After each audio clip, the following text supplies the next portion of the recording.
ni uongo kwamba nimezungumzia usajili wa Yanga specifically kama Yanga.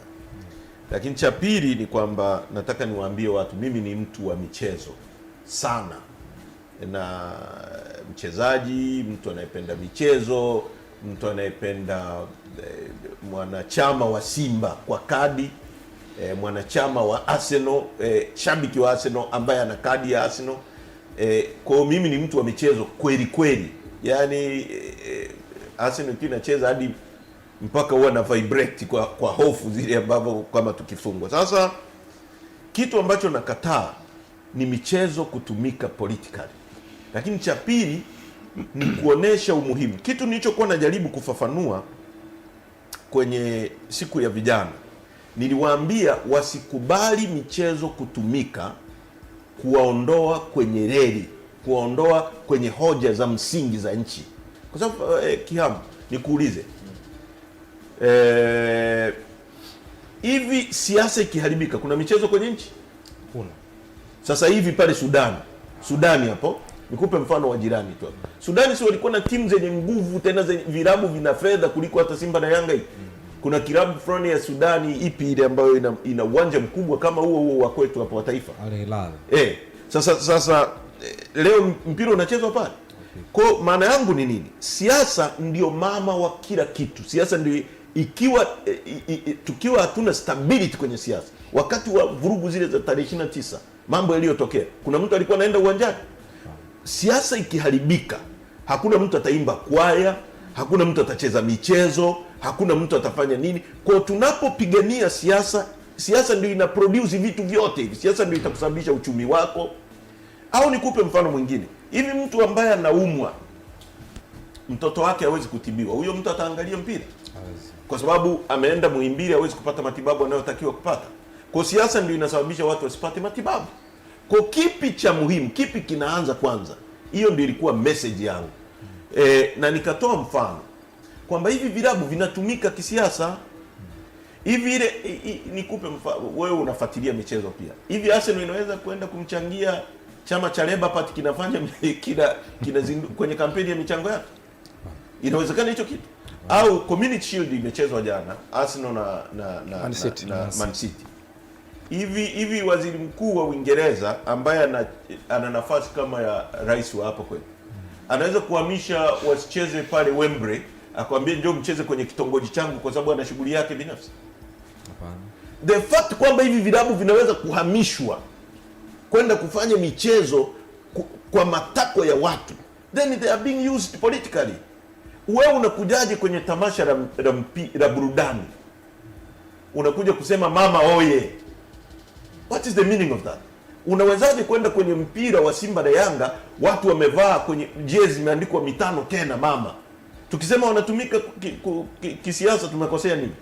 Sasa nchi hii, lakini hizo club nyinyi zinawapa nafasi ninyi wapinzani? Labda hatuhitaji hata hiyo nafasi. Tunataka siasa ifanyike kama siasa na mpira ufanyike kama, wafanye professionally. Sisi ni watu ambao tunataka tutaibua vipaji.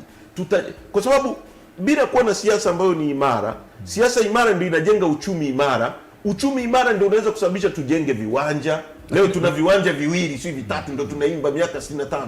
Lakini tulipaswa tuwe na viwanja Mwanza, tulipaswa tuwe na academy everywhere, tuibue vipaji. Lakini kwa sababu vinatumika politically, ambao sisi hatutaki tuwatumie politically, tunasema tu Simba na Yanga be neutral, kuwa klabu ya kila mtu. Kwa sababu unapochukua shilingi milioni 100 ambao ni mapato kutoka kwa wanachama wako, unapelekea CCM.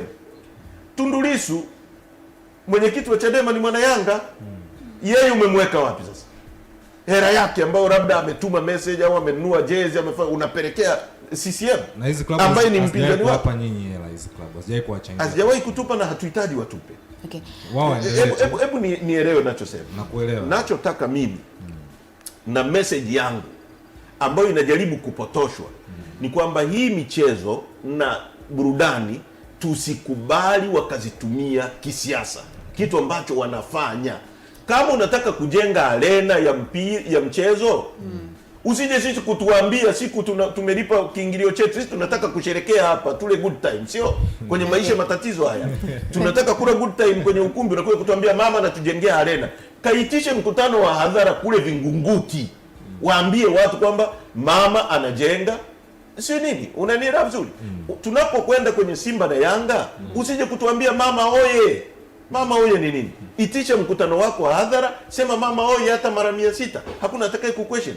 Klabu ikiruhusu ukaja kufanya mama oye, kwa sababu inajidanganya na nguvu, sisi wengine tutasema ukweli.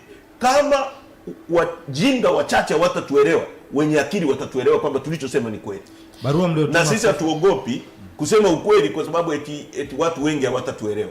Ukweli ni ukweli. Hata ngoja nikwambie Fariana, ile si TV ni nini? Ni speaker. Sisi wote tukilazimishwa hapa tukashikiwa bunduki tukasema ile ni gari, itageuka kuwa gari? Hata kama wote tutasema ile ni gari, itabaki tu ni speaker.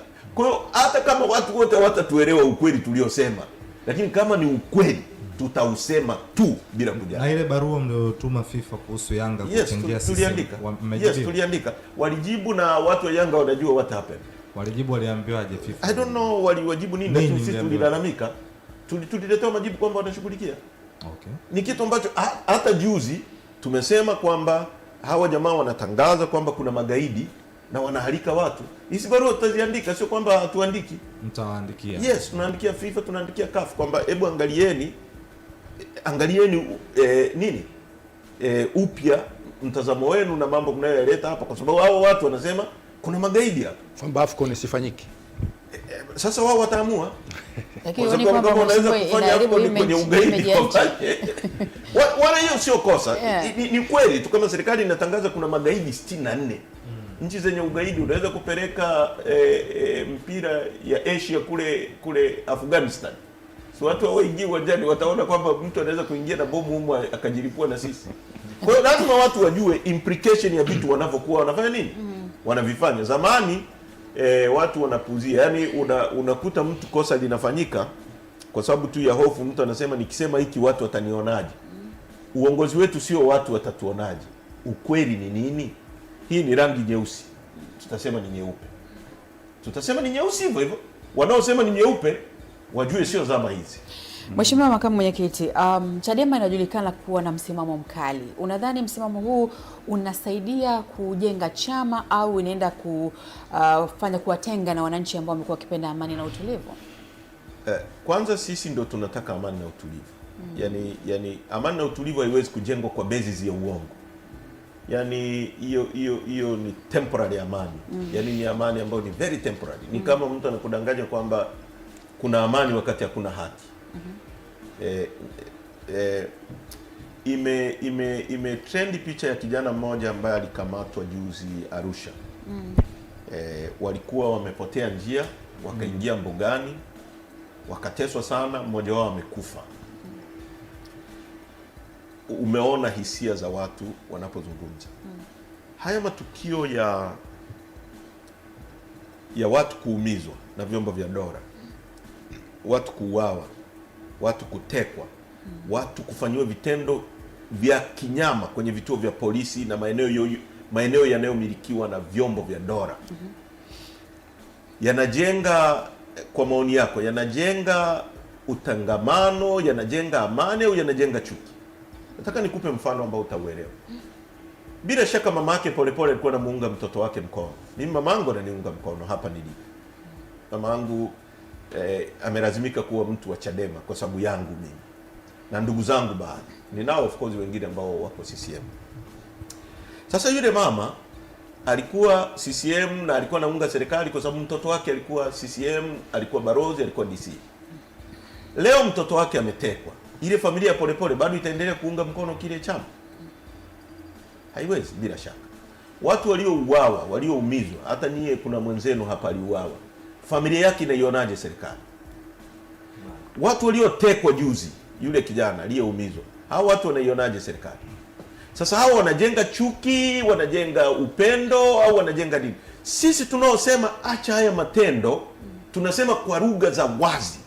Sisi hatuwezi kutengwa na wananchi. Wananchi wanatuunga mkono zaidi, na wananchi hawatuoni kama chama cha vurugu, wanatuona chama kinachosema ukweli.